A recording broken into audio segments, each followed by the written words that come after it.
What you have thought about culture shock is not true. Most people think that culture shock is something negative that should be avoided. And to be honest, it's just bull. Because the thing, culture shock is actually a good sign that you're engaged, that you're interacting with the local culture. It could be that you go to a whole new area and isolate yourself so much that you have no contact with the local culture or practices, behaviors, so you don't experience culture shock. So when you're experiencing culture shock, it isn't something negative to be avoided. It's something to learn from. So for example, when I was living in Switzerland, very, very, very early at the start, I remember navigating new things simple like the grocery store, trying to figure out how to get around the city, and also why were people's priorities different than mine? I felt disoriented and frustrated, and that's the perfect sign of culture shock. And what you can do is sit and stay frustrated, or you can use it as an opportunity to learn and say, well, what's bothering me so much? And why are their priorities different? What does that mean about what I value? So one, culture shock is actually something positive for you to learn from.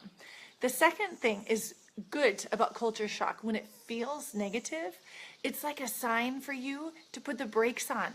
I have a friend who dove headfirst into Ouagadougou, Burkina Faso, and she shared with me a story how she ended up going to church with her family. And she had gone through lots of crazy things the first, 8 weeks she had been there. And on this day, going to church, she asked someone where a local church was. And she walked into an open area with, hundreds of local Burkinabe. They were the only Westerners there. It was in Moree, and they just sat there with their family, completely sticking out, not understanding anything, and trying to keep her kids quiet for 1 hour while they were hungry and restless.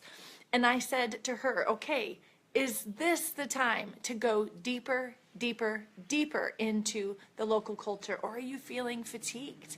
Maybe when you're feeling culture shock, it's a sign that you're diving too fast, too deep in the local culture, and you need to create an island of peace for yourself. That weekend, you stay home and watch movies that are familiar in a language that you know, instead of going to a wild festival that you know nothing about.